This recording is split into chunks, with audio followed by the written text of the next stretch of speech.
Sports Wars, Geeks and Gamers community, what's going on? It's your boy Pat, a.k.a. the Mayor of Oakland, a.k.a. the Emperor of Golden State. And we are back with our Sports Wars podcast. As you can see, I'm being joined by my right-hand man, Mr. Roy Morgan. Roy, how are you tonight, sir? It's going well. Got the Falcons-Giants game on in the background, trying to pull like triple duty, try to record a podcast, watch football, and take care of the new addition to my family. My wife just gave birth to our son Jackson, and got a new Falcons fan, new Georgia Bulldog fan in the building. So hopefully that brings us some luck tonight. Brought us a little luck last week, so that's good.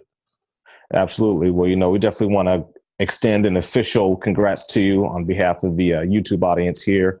For those of you who are not in our Sports Wars community on Facebook, go ahead and make sure you change that. We are the best sports group on Facebook, bar none. And we are powered by Geeks and Gamers. If you are into geek culture, if you're into anime, comics, video games, films, television, whatever your tastes are, we got something for you. So make sure to check out all of our amazing content, podcasts, YouTube channel, the whole bit. Now, getting into a whole lot of pressing topics. Obviously, we had our NBA season start after what seemed like an eternity, despite the fact that the offseason was very, very interesting, to say the least. The Warriors celebrated their championship. LeBron made his debut in LA. Kawhi Leonard made his debut in Toronto, amongst various other things taking place within the league. However, the number one NBA story the last few days, and the number one story in the country on Sunday morning, was the brawl that took place between the Los Angeles Lakers and the Houston Rockets. LeBron's debut, his home debut at Staples Center as a Laker, was completely overshadowed in the waning moments of the fourth quarter when Brandon Ingram shoved James Harden after a foul. And in the aftermath of that tension, Rondo appears to spit in Chris Paul's direction. Chris Paul responds by putting his finger in Rajon's face, to which Rondo responded with a two-piece combo to his jaw. Ingram runs in, throwing punches, or rather a set of punches from his right hand, none of which land, and it basically just turns into a big clusterfuck from there. It didn't take long for the league to assess what happened, and they levied out suspensions. Ingram is going to be suspended for 4 games. Rondo's going to be suspended for 3 games, and Chris Paul is going to be suspended for 2. Of course, with Rondo suspended, that means that Lonzo Ball is now thrust into the starting role of point guard. And, a very eventful start to LeBron's tenure as a Laker, to say the least. What are your overall thoughts? A couple things to touch on. I find it funny that the Rockets actually submitted a tape to the league showing some little spittle leaving Rondo's mouth. That looked like some damn CGI spit, like that doctor. Like that's some Avengers 4 spit that landed, Thanos spit that landed on Chris Paul. I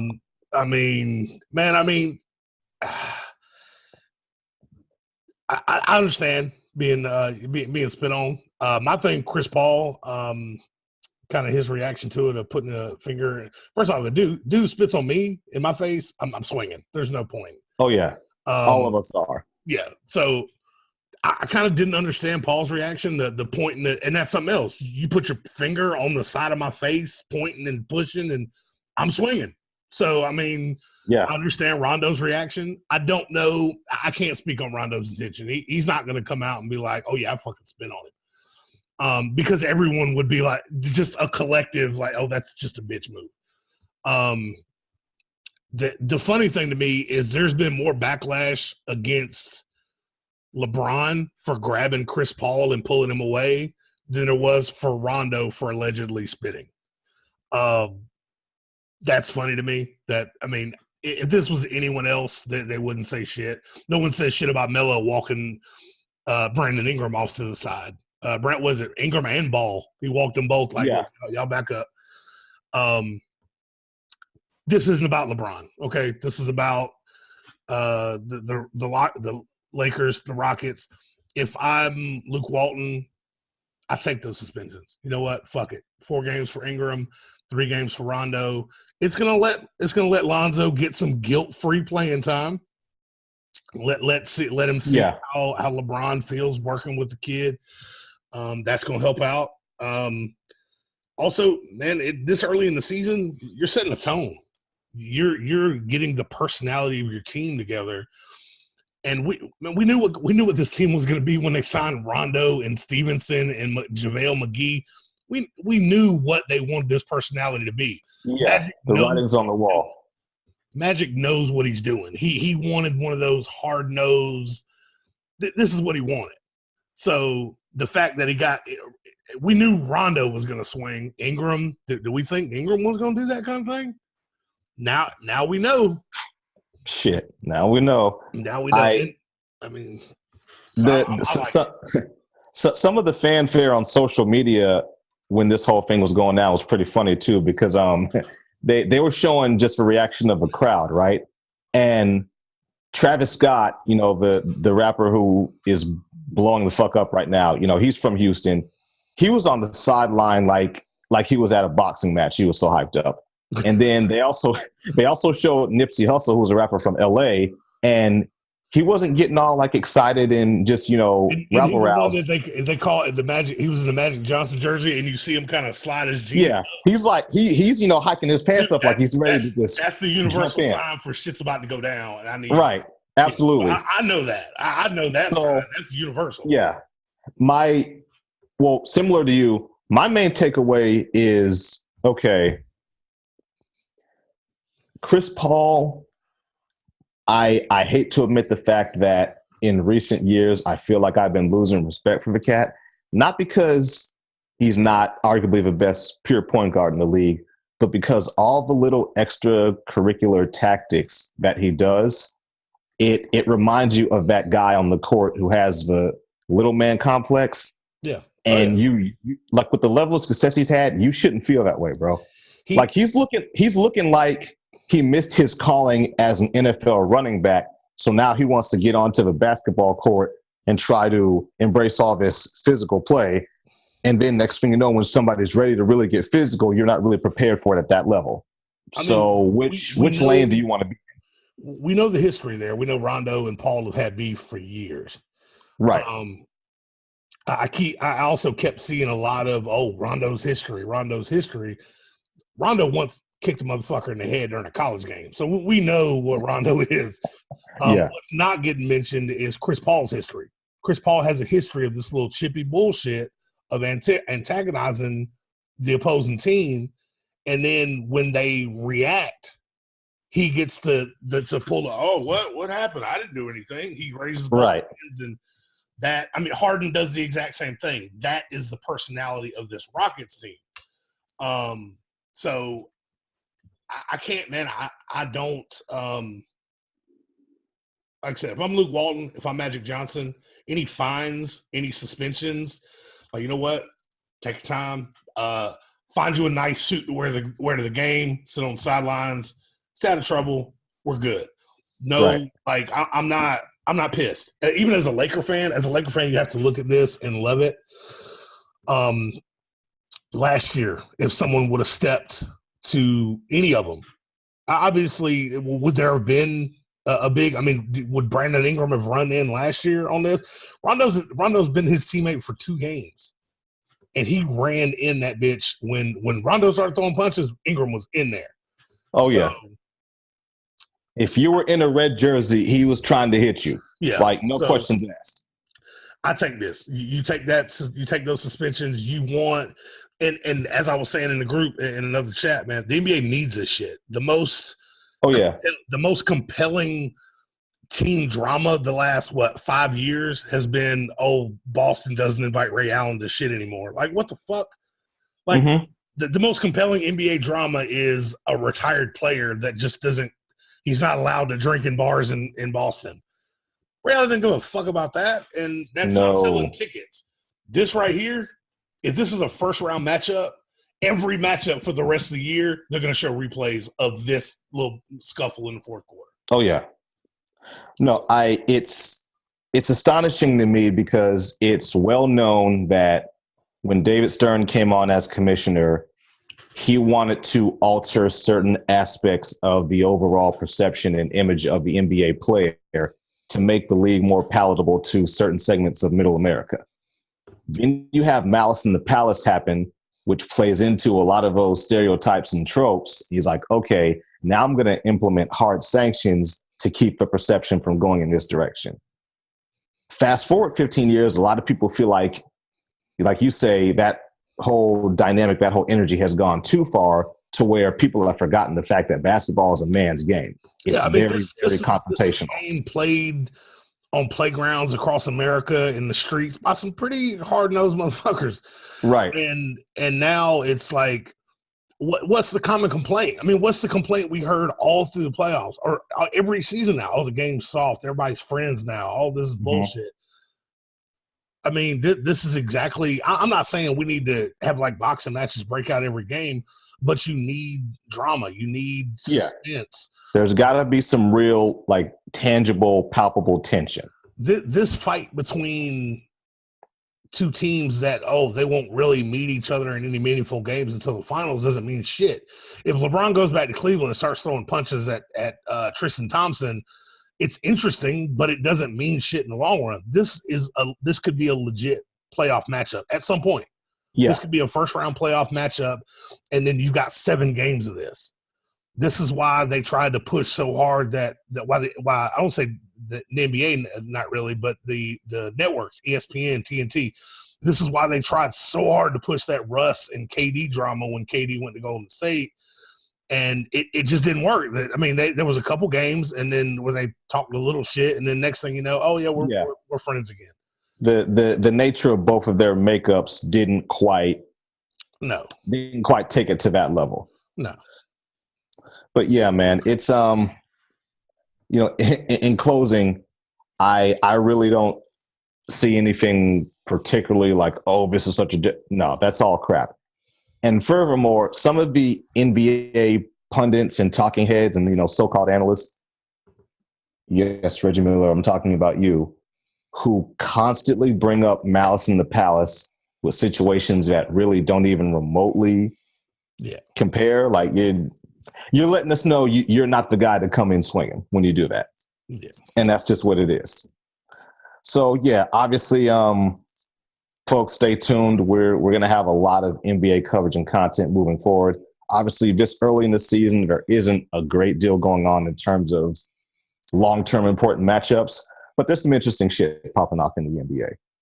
Now, moving right along into our Week 7 review for the NFL. We're going to cover all the major games that had a lot of people talking. And we're going to start off with an NFC South, AFC North matchup, which was the Saints at the Baltimore Ravens. Drew Brees recorded his 500th touchdown pass and narrowly escaped defeat due to a missed Baltimore field goal to gain his first victory over the Baltimore Ravens in his career, which now means that he has beaten all 32 NFL teams in his career. It was a nail-biter, but they managed to get it done, and they now sit fairly comfortably atop the NFC South. How do you feel the Ravens bounce back from this kind of loss? I mean, it was to be honest, it was a fluke loss.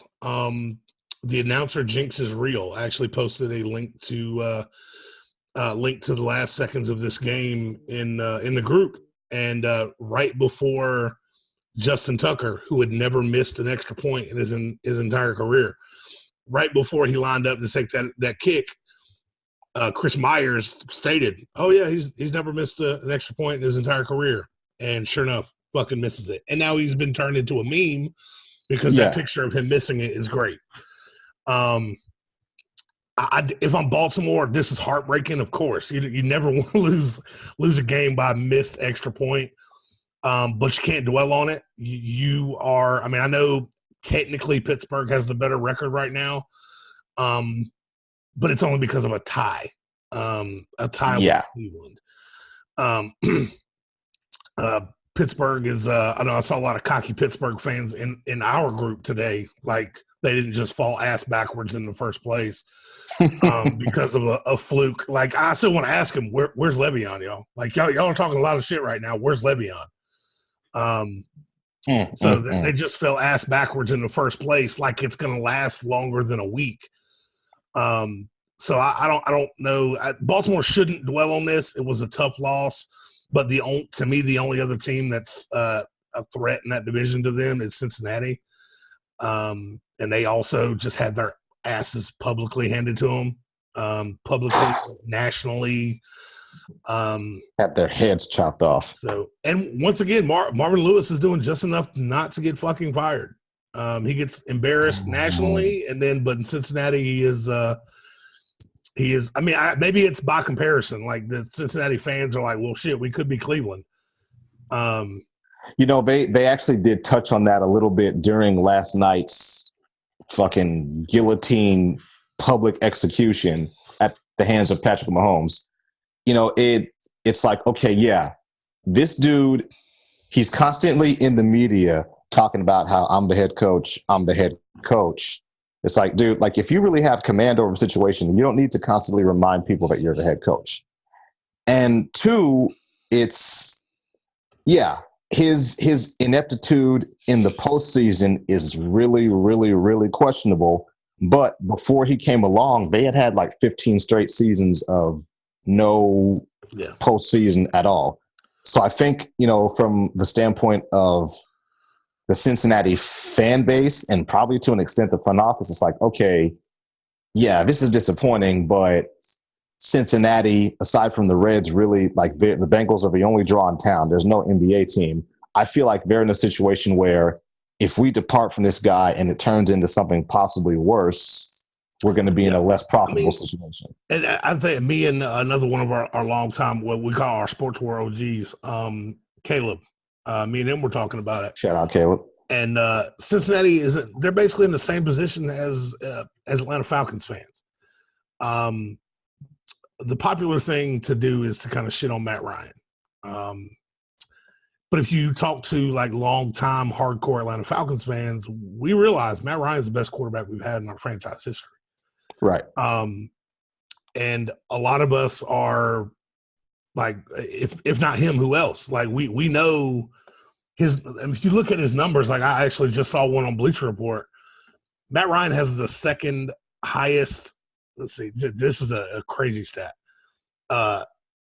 The second highest in the league, the second highest percentage of completing a pass for a first down on third down in the league right now. The guy ahead of him, the one who butchered Cincinnati last night, Patrick Mahomes. So, and Marvin Lewis kind of falls in that same category.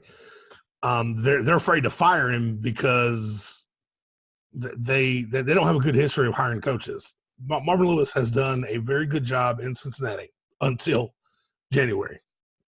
He has been, I mean, hell, how long has he been the coach there? 10 plus years? It's been a while now. It's been a long minute. I actually want to double check that because he took over as head coach for Cincinnati. Dude, it's been more than 10 years. This is his 16th year as a head coach. And as much as people like to shit on him, he probably had the greatest 5-year run there in Cincinnati history from 2011 to 2015. They didn't have a losing record. He is 129 and 115 as their head coach. Yeah, it's 0 playoff wins. It's real give and take, but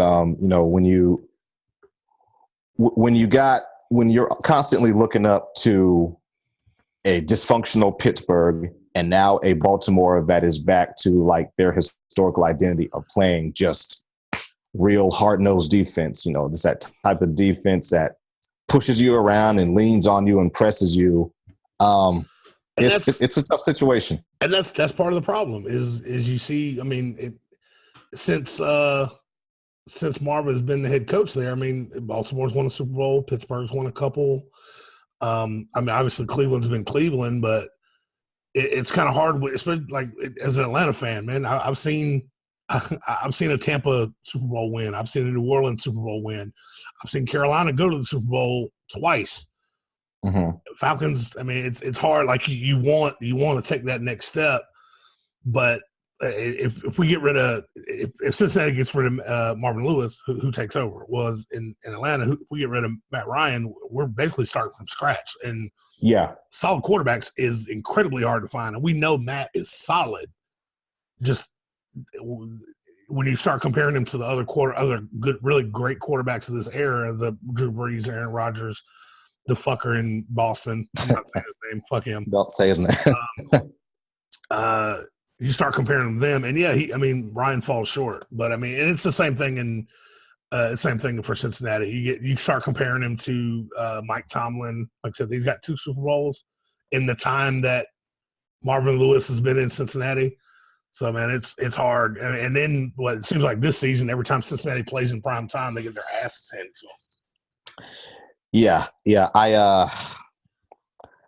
For a Cincinnati defense that has been ranked, I believe, like basically within the top 12, not top 15 for the opening weeks, they got killed. So I don't foresee the Ravens having a difficult time getting things back into gear with, a now fledgling Cleveland and a now, sinking back to the average or regressing to the mean, as LaRock says, Cincinnati.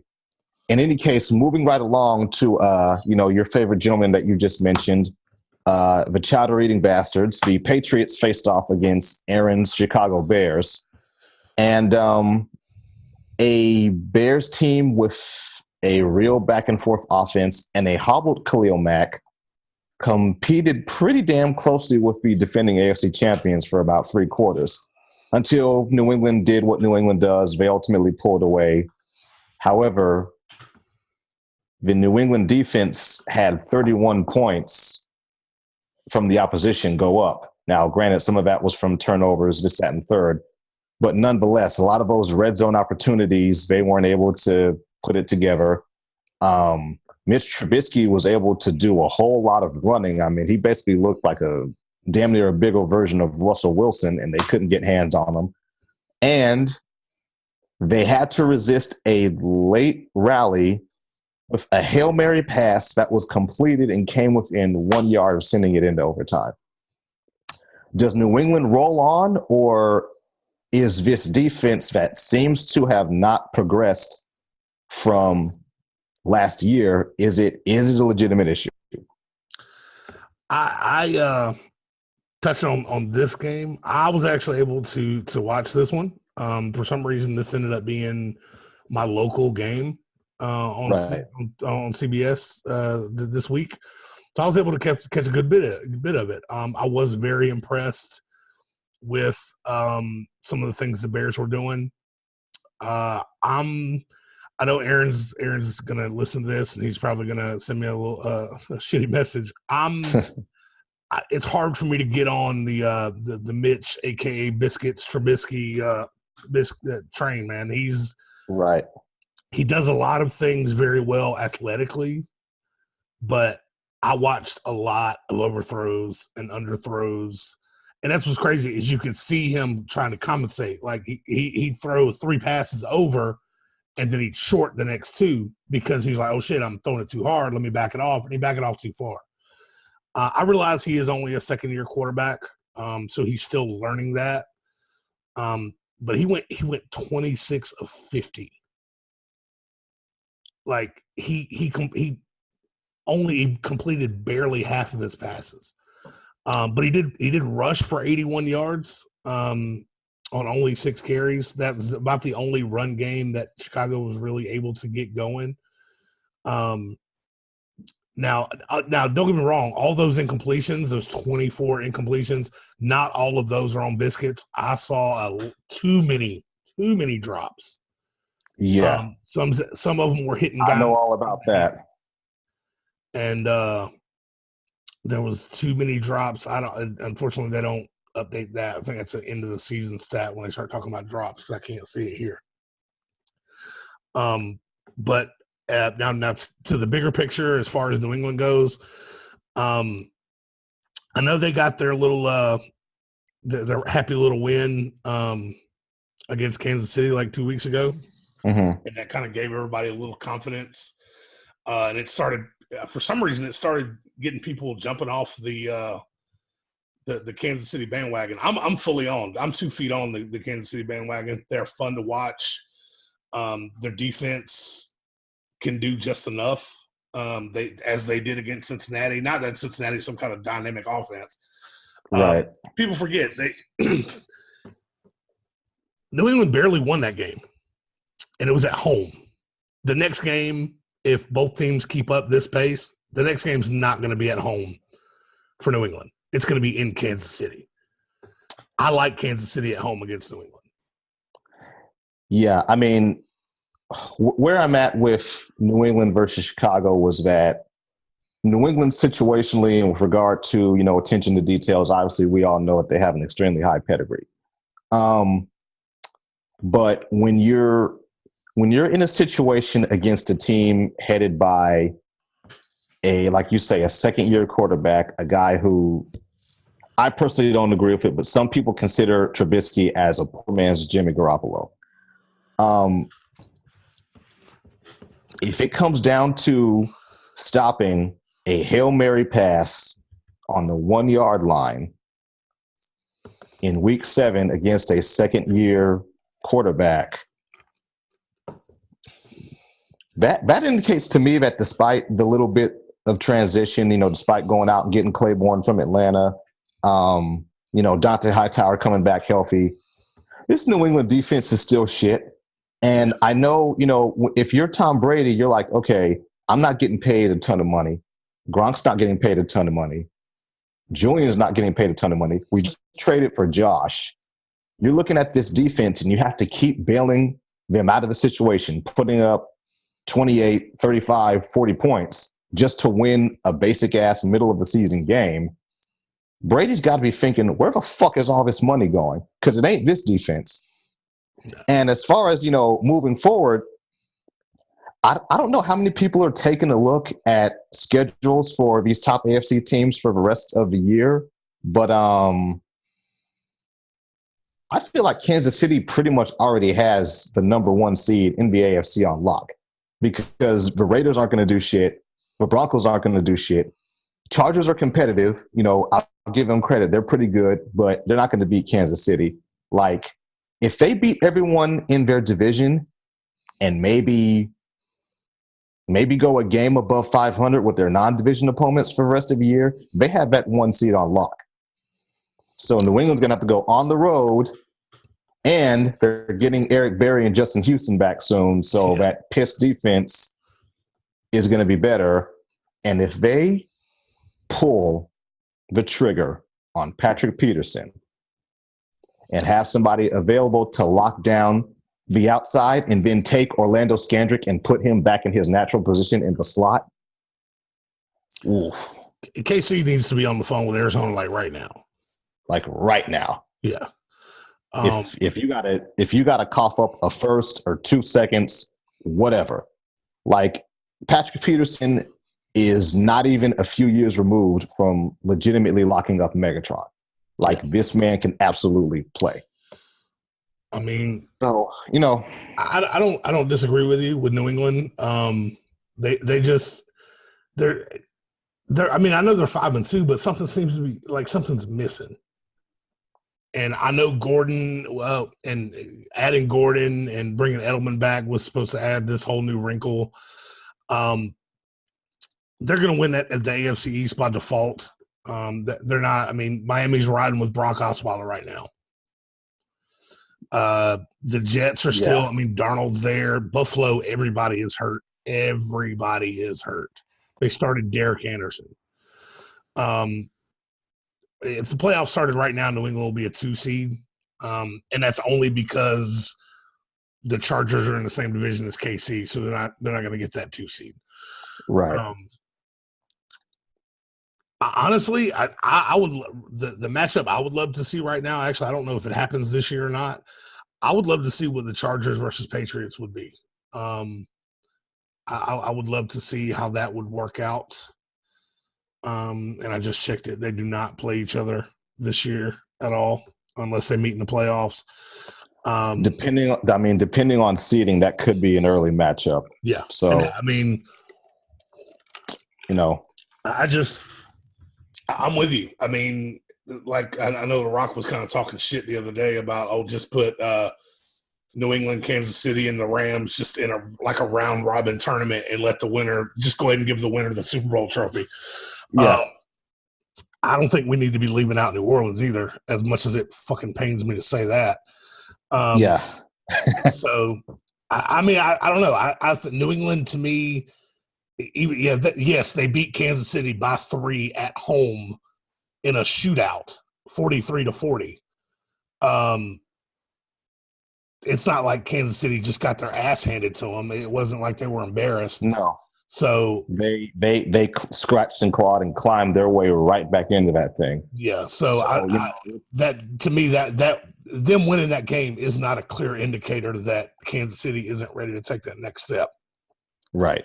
Yeah. Everybody's going to keep citing Andy Reid's history as far as like winning the big game and all that bullshit. But I just right now Kansas City is the clear. Watching them last night, they were like a well-oiled machine. Kareem Hunt, bless him, showed his ass for my fantasy football team yesterday. Oh man, I know that was cake. But yeah, keeping things intertwined and interrelated. Speaking of the Patriots, the team that defeated them in Super Bowl 52. And I know, Roy, you're really gonna sink your teeth into this one.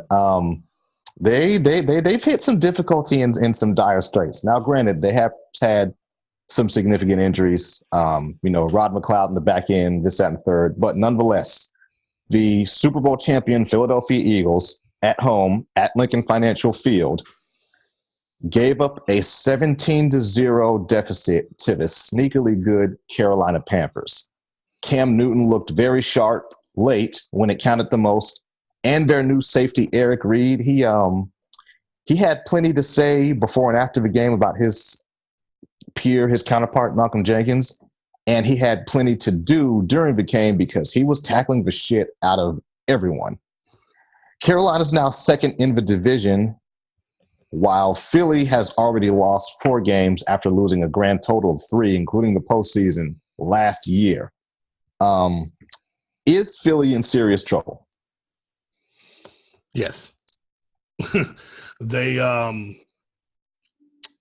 Carson Wentz, Philadelphia is a very tough city to be a professional athlete in. Right. There are certain athletes there that kind of gain like a cult status that can never do any wrong. Mm-hmm. Allen Iverson, they love him in Philly. They love Iverson in Philly. Oh yeah. He is icon. He is iconic in Philly. They love him. He can never do any wrong. I think Boston's another kind of city like that where they'll adopt a guy from a completely different region, like Brady. Brady's a California guy, right? But they've absolutely adopted him in Boston. Paul Pierce, California guy, completely adopted him in Boston. L.A. of all places in California. Yeah, they've completely adopted him. I think KG to a point, Kevin Garnett. I think he is definitely. They still love him in Minnesota, but not like they love him in Boston. No, not quite. So Philadelphia is one of those towns, and I think I said at our post Super Bowl podcast that Wentz was in for a tough year this year.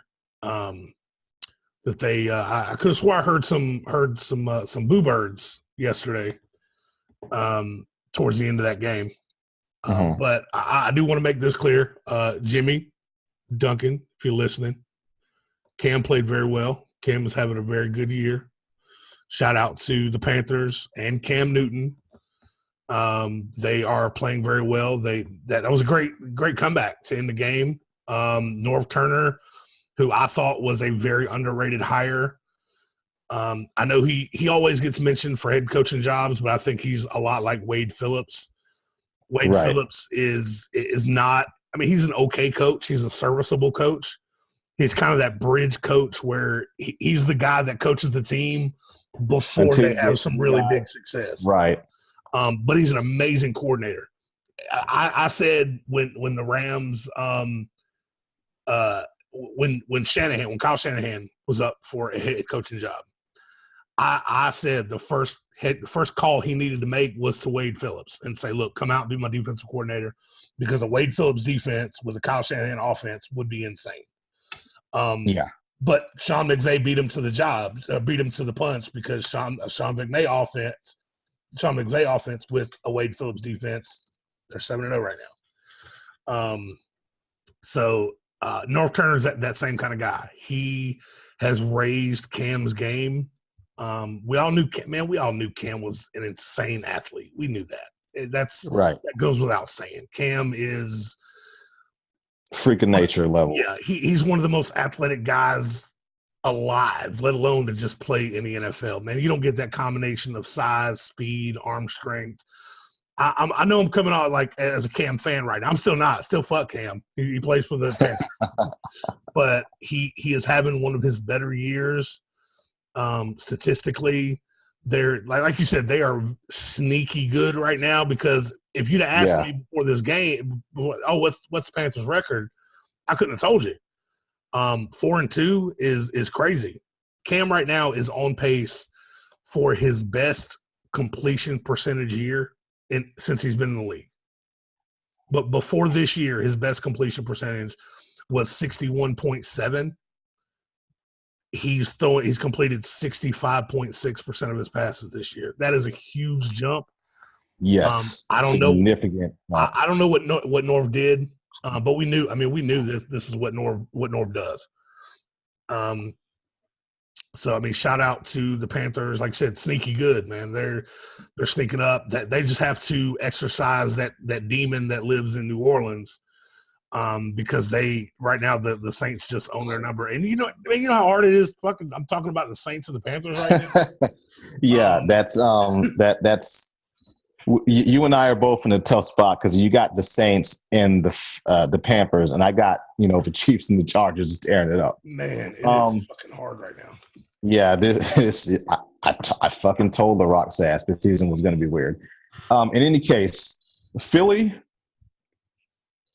I know you probably vaguely remember one of our like preseason podcasts before the year actually started.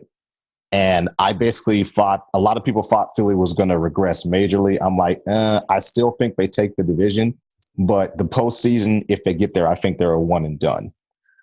My feelings for really just staying on that train and feeling even more justified in it is, you have your injury to Rodney McLeod. You have Carson Wentz, who's come back, and he's looked good, but he doesn't quite have the same pop. So you can tell it's probably going to be a full year of getting back acclimated before he starts really slinging it. They go out and they add Michael Bennett, who has been pretty solid, but, I mean, he's still a guy who's on the wrong side of the age of 30. So how much spunk and vitality is he really going to have? And also, too, when you start to look, we're at the midway point of the season, basically. When you start to look at schedules the rest of the way and think of, okay, what's the seeding going to be like? The Rams have pretty much already locked up the number 1 seed. And I think the Saints are probably going to lock up number 2. So you can forget about home field or a bye really in any capacity. If Philly has to go on the road to Minnesota, to who else? I mean, at this point, if Philly made it, they would they would be the 6th seed. Right. So I mean, you're talking about. So they have to go to the Rams. Yeah. Well, if the playoffs started right now, the Rams and the Saints would both have byes. The number 3 seed would be Washington, and the 4 seed would be Minnesota. So the crazy shit is we would get. I'm trying to think. No, at this point, Philly wouldn't even make the playoffs. If the playoffs started right now, Philly would be out. The wild cards would be Carolina and Green Bay. So I let, mean, let me take my hat off so people can see my eyes rolling in the back of my head. yeah, Fucking Green Bay. yeah, and don't get me wrong, I don't think that's not going to last long. Green Bay is they're Mm. in they're in Ugh. because Kirk Cousins couldn't finish. I mean, the Green Bay the tie was Yeah, it was the tie was Minnesota. Minnesota, yeah.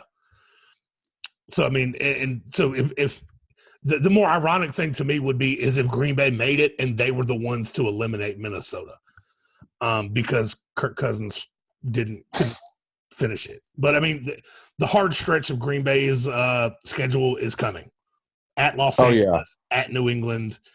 Then Miami comes to Oh Green Bay, but then at God. Seattle, at Minnesota. So I see them at best over the next 5 weeks. By the end of November, by Thanksgiving Day, or no, excuse me, yeah, by the end of November, they're gonna over the next 5 games. I see maybe 2 and 3 at best. Yeah, not to go off on a complete tangent about them because we're going to be getting into some of their stuff coming up. But yeah, Philly's in for a tough sledding, and from a health standpoint, I mean, going to a Super Bowl, it takes a lot out of you. You know, you're damn near a full month behind everyone in terms of preparation, but also in terms of just general fatigue and stamina. And you know, when you start to see these, real. yeah, I mean, even if you win it, you start to see, you know, those injuries on the back end pile up. As far as Carolina goes, I'm actually very intrigued to see how the middle stretch of Carolina's season pans out, because at this point, it looks like they could be an interesting presence within the playoffs. I don't really think they would go deep into the postseason necessarily, but they don't really have a superstar receiving core, but Cam is out there just making it happen. So, I mean, it's right now they're essentially leading the NFC East because I mean, because their 3 wins are the Cowboys, the Giants, and the Eagles. Or excuse me, they got 3 of their 4 wins are Cowboys, Giants, and Eagles. right. They lost to the Redskins. They lost to my Falcons.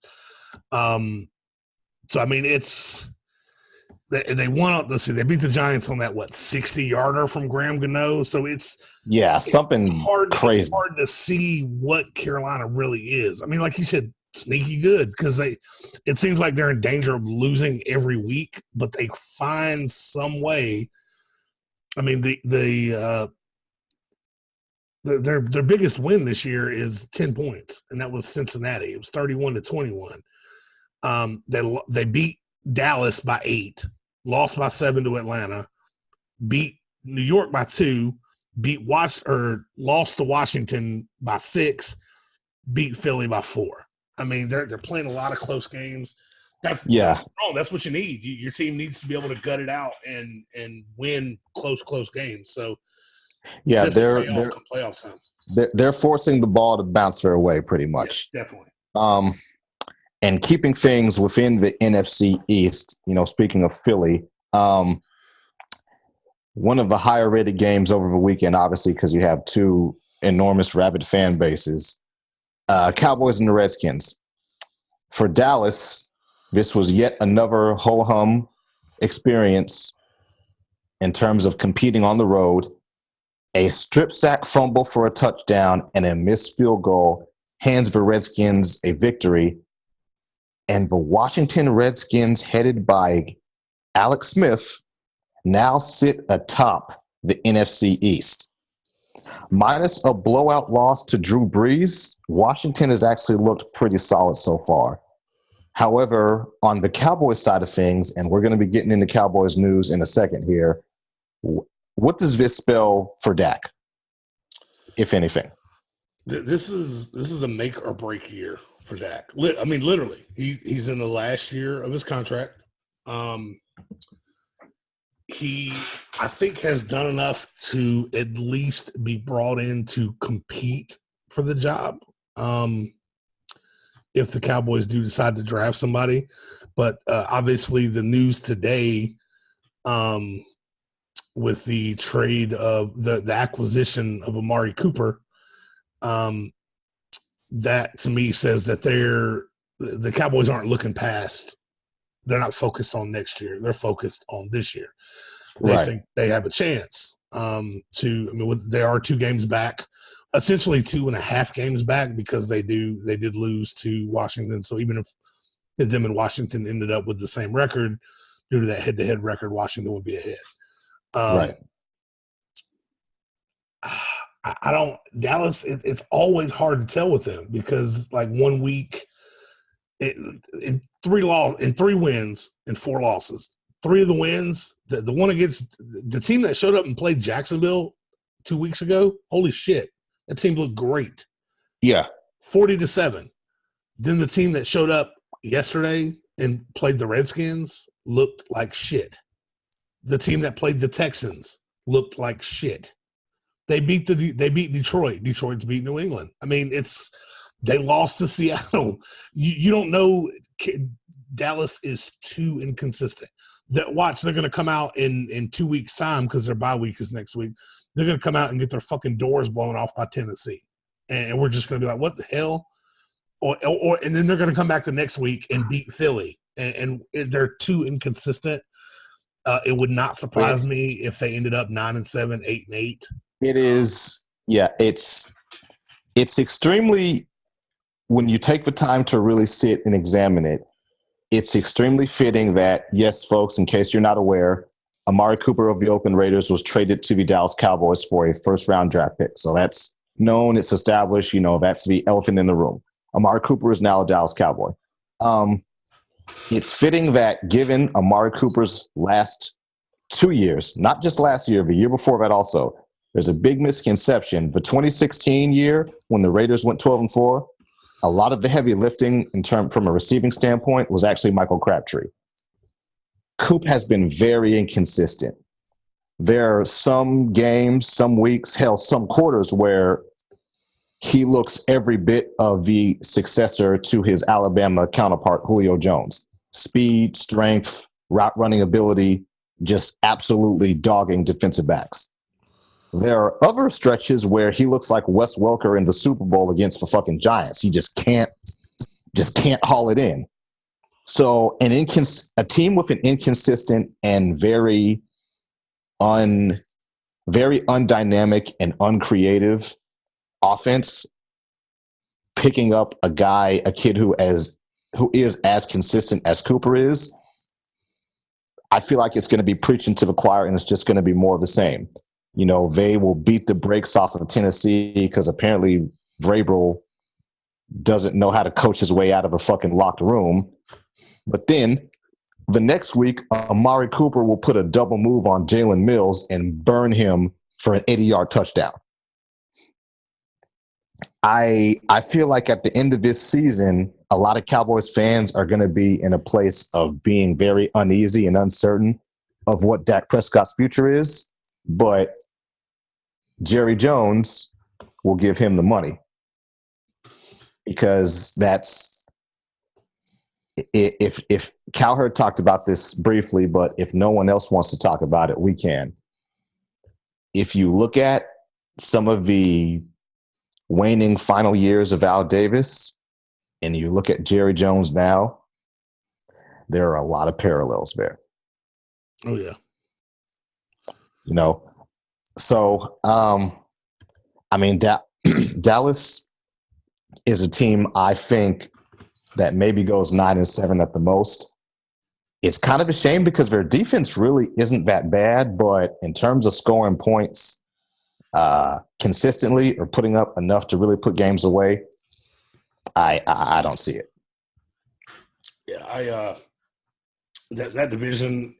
There's a 2-game separation between Washington and Philly and Dallas. Right. But we know, given Jay Gruden and Washington's past and Alex Smith's past, they could drop 4 games in a row and in the blink of an eye. Like, they go a month without winning a game. Mm-hmm. And next thing you know, they did it did it last year. Alex Smith did it last year in KC. Didn't they go like a month and a half where they started the season like 6-0? They started 6-0, and then they dropped like 4 or 5 in a row. Yeah, and just killed their chance of any type of top seed. So I mean, they let the number 1 seed go from them to Pittsburgh to New England. Yeah. So I mean, we've seen that movie before. But yeah, I mean, kind of closing things up in terms of the NFC East in general, like this year feels like a year where 10-6 can win that division. Shit, it could be 9-7 winning that division. Who knows? Yeah, which is crazy. I'm still sticking by my preseason prediction of the Cowboys because it still could happen. It could. In terms of Week 8, and we can do a little bit of a rapid fire here. Jets versus Bears. Obviously, Darnold versus Trubisky, and I'd say a very solid defense in Chicago with a Jets defense that isn't necessarily bad, but finds itself in bad situations a lot of the time. How do you feel about Darnold and Trubisky? I think Darnold is about to get a very hard lesson. That Bears defense was very good. Even last week against the Pats and Tom Brady, they hit hard. I think the funny thing is one of my favorite sound bites of this past week was in the I believe it was the Jets. Did the Jets play the Vikings this week? Yeah, they played Minnesota. Okay. When Rhodes went down, they had a corner go in, and you could hear I think it's the offensive coordinator say to Darnold to go after that corner. And the first pass, that corner intercepted the ball. So he knew it was coming. They knew. And that was a problem with Darnold at USC is he turned the ball over a lot. So I don't really know how you fix that. But this is a swarming Chicago defense. Shout out to Aaron. I know Aaron loves to hear his Bears talked up. If Mac is feeling better, Darnold is going to have nightmares. They hit hard. They get after the quarterback. I think the Bears are going to win this. Depending on which biscuit shows up, he could be. That's the thing that drives me nuts about. Another thing that drives me nuts about Trubisky is, to me, at this point, he looks like Blake Bortles 2.0. I mean, we saw what Bortles did. That was the game against Pittsburgh where he threw for like 6 touchdowns and looked amazing.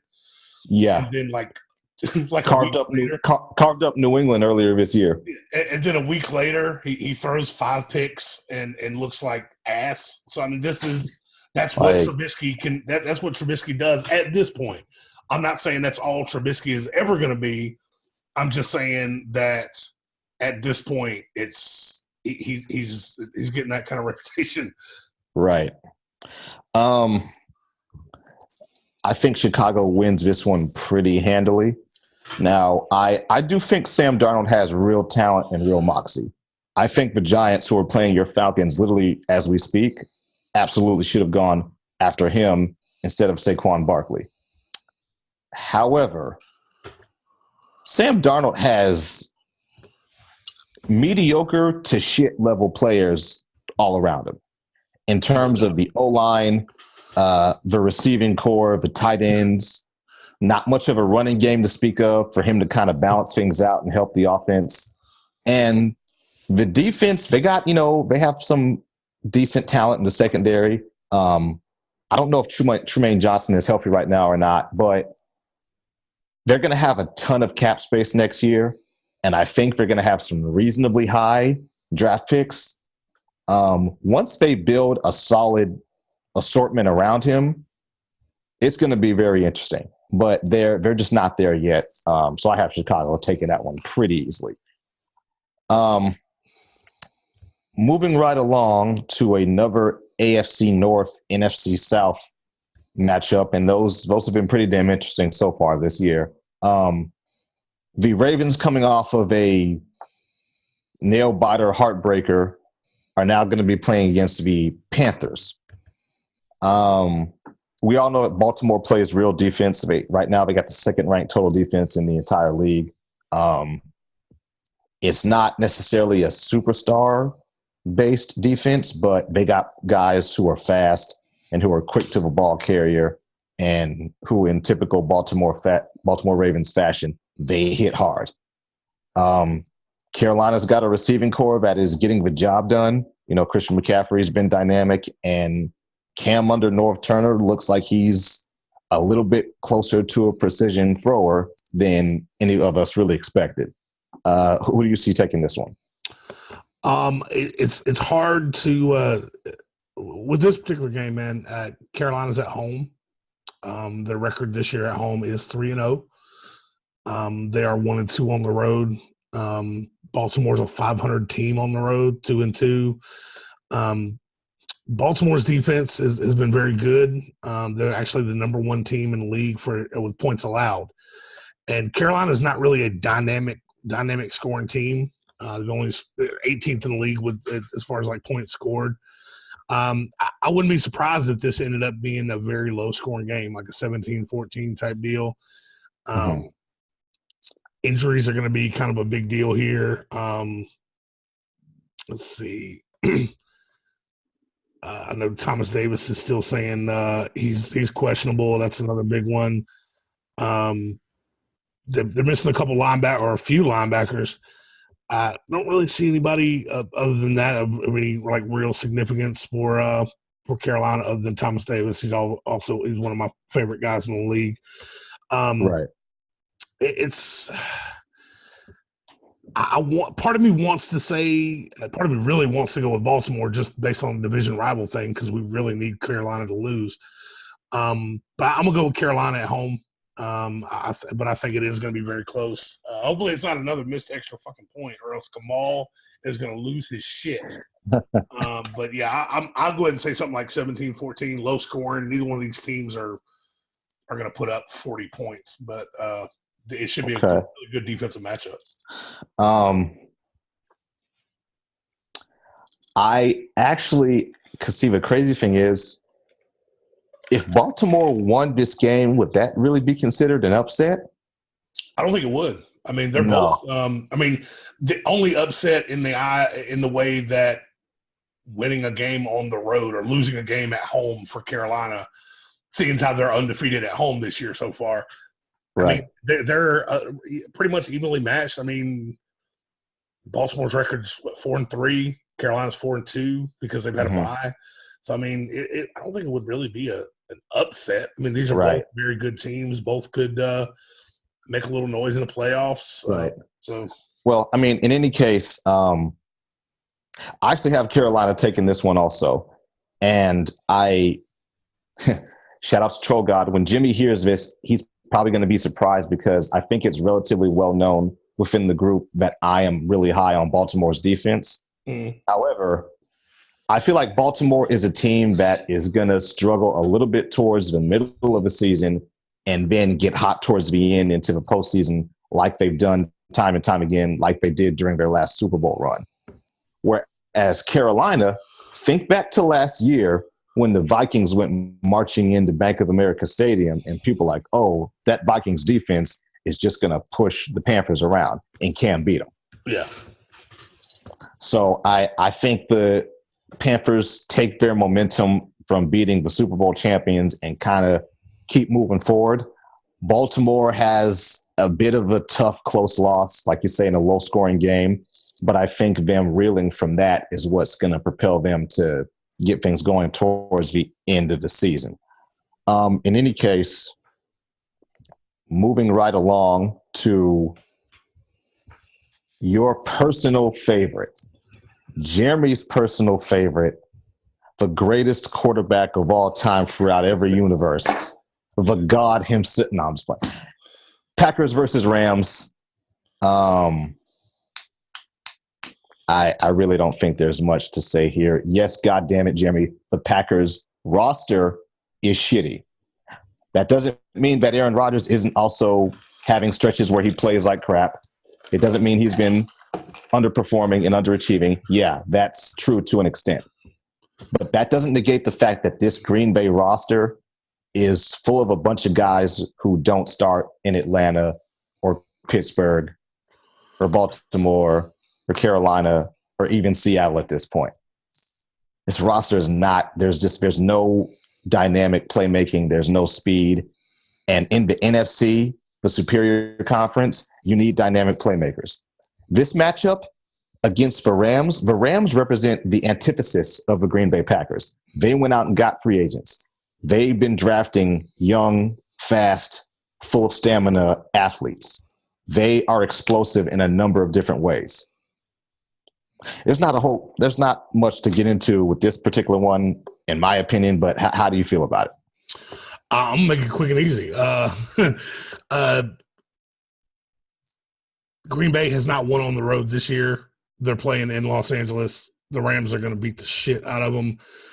They better hope that Aaron Rodgers' leg is feeling better than it did in week 1 when Khalil Mack made Aaron Rodgers his bitch. Because Aaron Donald is going to be after that ass the entire game.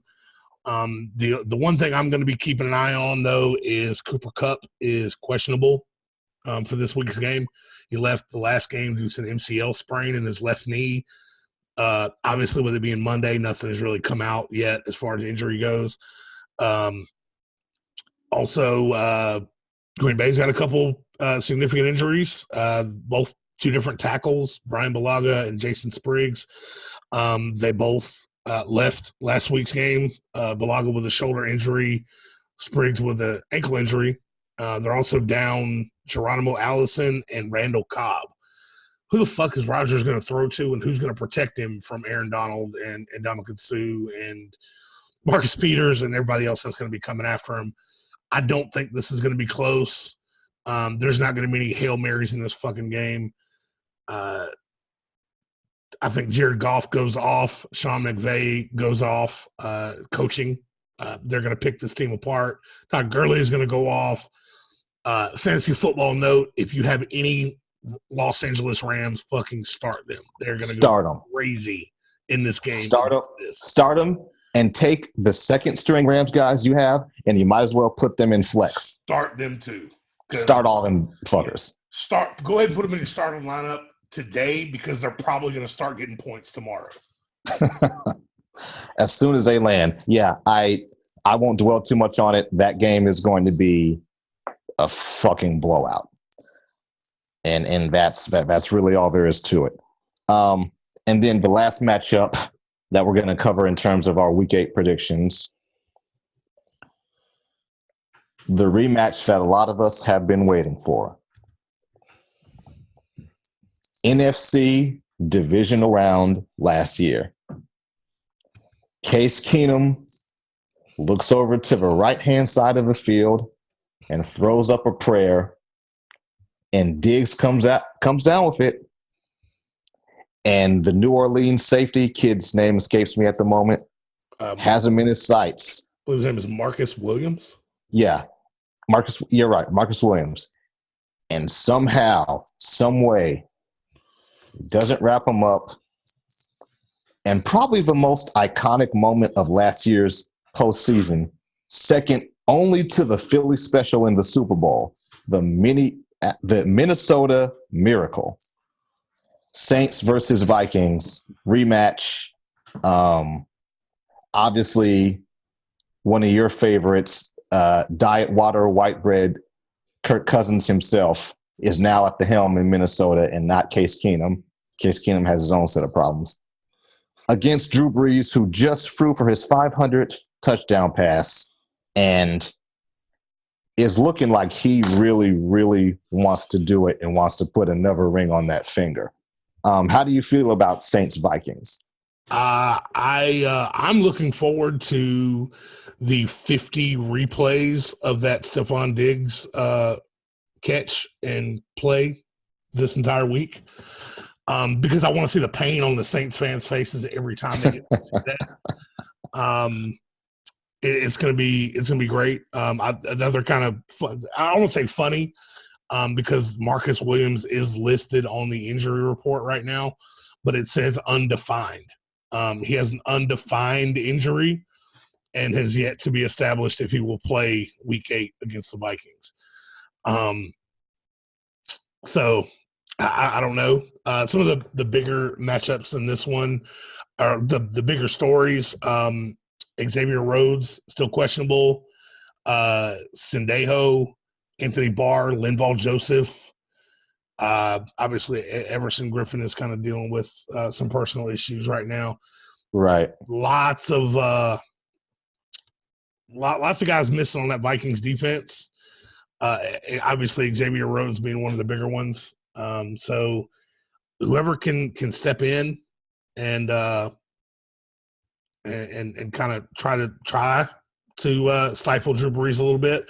I do feel like this one could be a shootout. This is one of those games. I think Cousins is due for one of those games where Vikings fans get to scream in your face like that's why we paid $90 million, even though they probably end up losing it. This very well could end up being like 45-43. But I think you're picking on me this week. This is one game where I don't want to pick the Saints, but I feel like I kind of have to. It's Drew Brees versus the anti-Drew Brees.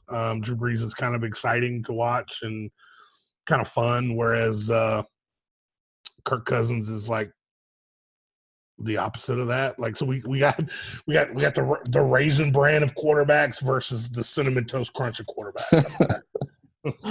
with fucking strawberry syrup sprinkled on top. Hell yeah! I mean, Kirk Cousins.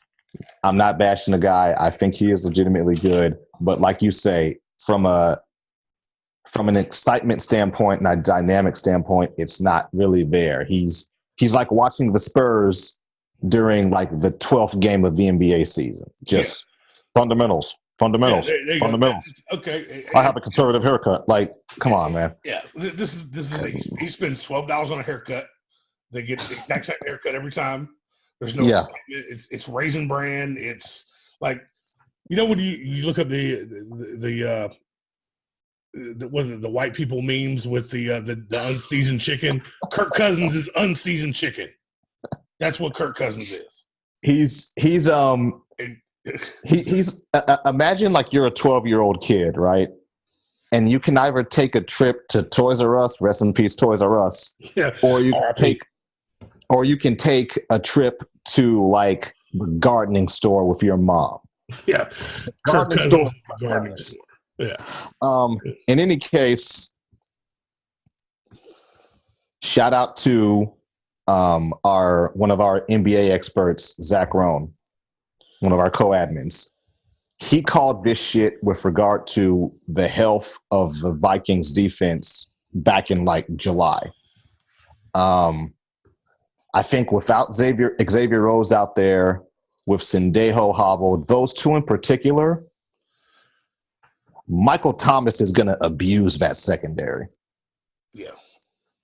Now, I did want to add just another side note if we're talking about the secondary in this game. The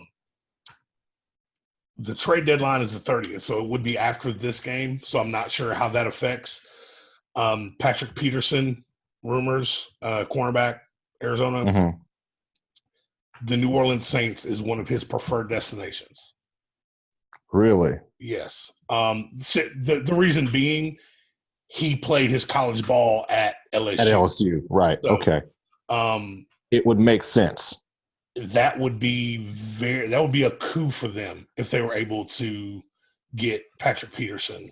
That would take a lot of pressure off of Marshawn Lattimore. Right. So I mean that it would piss me off because as a Falcons fan, but that would be an insane move for them. It would be great. Right. Because that means that it's going to become all the more easier for Cameron Jordan and those guys up front to get home. So if I'm Arizona, I am allowing a bidding war between KC and New Orleans and just bouncing it back and forth between the two. Right. But Yeah, I mean, and if New England calls, you say no, fuck you. You guys don't get it. Yeah, get the fuck out of here. Yeah, man. It's going to be. I know Week 8, the middle of the season, isn't exactly known for having marquee matchups, but I think in what's been kind of a weird and in many regards somewhat of a lackluster season, this Week 8 is going to be pretty damn stellar. Yeah. Rounding things out, I'm sure you have a decent amount of content for Roy Shitty shoutouts because it's been a few weeks since we had a show. I actually just glanced over to look at the game. Yet another Atlanta Falcon just went down with an injury. We're going to change our logo to the Red Cross logo. It was an interior lineman this time he got rolled up on. Ouch. So, shitty shout-outs this week. Actually, this one's going directly to me because I cannot think there's a gentleman who works for Fox. I cannot think of his name. I know his name. Me and you talked about it a little earlier. I keep wanting to quote him. One of my favorite things in all of sports is player movement. I love trades. I love free agency. I like the one of the better things in sports to me is when a new player comes to a new team and that immediate kind of optimism. Like everybody is just like, oh man, this is going to be great. You saw a little bit with Cleveland last year when they made those like 5-6 moves, like back to back to back, and basically cleared out the entire roster and brought in new guys. And Cleveland fans were immediately like, it was re-energized, even though it kind of ended up being more or less a lateral move. They got younger. That was about it. Right. And so, like I said, this shitty shout out is actually directed at myself because I cannot remember the gentleman's name. Bald-headed guy, goatee, does Fox pregame. He's the one that comes with the starter. This guy's not playing today, and then the rumors. And the reason he comes to mind is because he is saying that this NFL trade deadline, which is October 30th, which is 8 days from now, is going to be one of the most active NFL trade deadlines in the history of the game, history of the league. It's likely going to rival those old NBA trade deadlines, which I remember used to get 20, 30 trades a day. And especially the lead up, you'd have like a month before the trade deadline, you'd have one big trade that kind of signaled the start of it. Right. And shit just hit the fan. And then the day of the trade deadline, you'd have like 10 or 15 and completely change the outlook of the season for a lot of teams, man. And some of them worked out well, some of them not so much. So that's why I love this time of year with the NFL trade deadline coming up.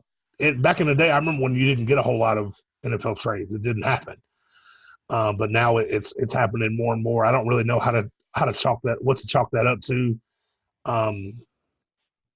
So I mean, but I don't know, maybe just teams more willing to make deals now. So I mean, the shitty shout outs. This one's for me because I can't remember the guy's name. It's gonna come to me. It's gonna be the middle of the night. I'm just gonna jump out of bed, scare the shit out of my wife, and I'm like, "That's his fucking name." I've had those moments before where it's like in the most inopportune moment when you don't need to apply the information is when it hits you like a fucking ton of bricks. Like, oh, don't be surprised. You're gonna get a fucking text at like 3 a.m. my time, so it'll be like 11. It'll still be decent for you. You're gonna get a text at like 3 a.m. I'll be like, "That's his fucking name." So, no, I'm looking for. I'm not going to look up who it is because I'm going to wait for you to just have the epiphany.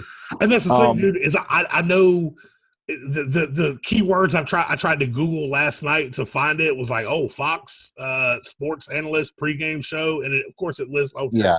I know those fuckers. I'm talking about the other dude. I know what I'm give me fucking.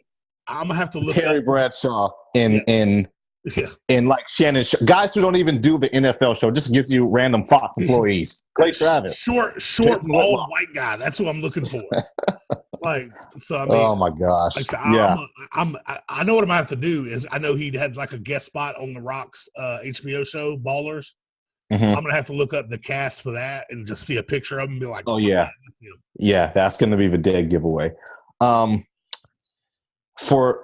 In terms of my shout outs, I actually got a small handful.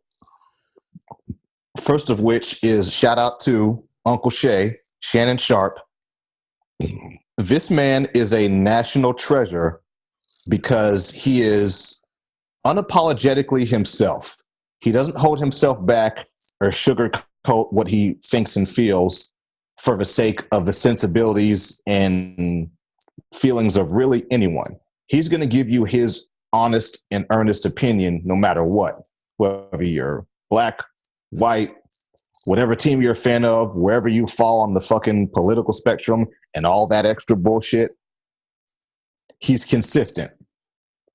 Shannon Sharp basically lined it out how most of us as men, regardless of your background, feel. If somebody spits on you, they think you are lower than dirt and lower than the ground.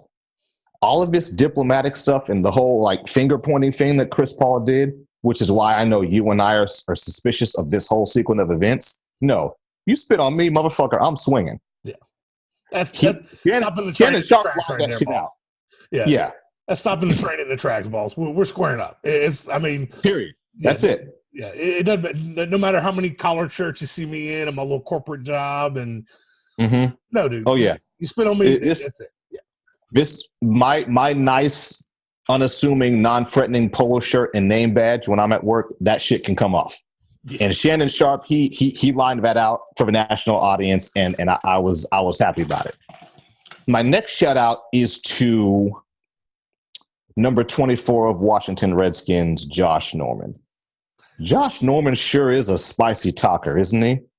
Josh Norman had plenty to say about Amari Cooper, Michael Crabtree following the Raiders' loss to them last season.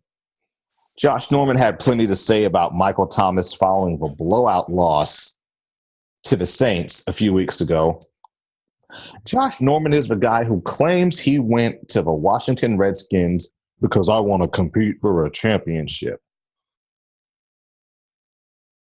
Josh Norman is going to get smoked in a foot race with Amari Cooper on a regular basis now. Now, whether or not Amari hauls in the pass is a 50-50, but I hope he does, and I'm going to love seeing it. That's all we got for you guys this week. As I mentioned before, be sure to join our Facebook community, Sports Wars. Be sure to check out the wealth of things related to anime, video games, movies, Star Wars, everything that Geeks and Gamers has to offer. And if you're not subscribed to our Sports Wars YouTube channel, make sure you change that because we got a lot coming up. We'll catch you all later. Peace. Fuck Tom Brady.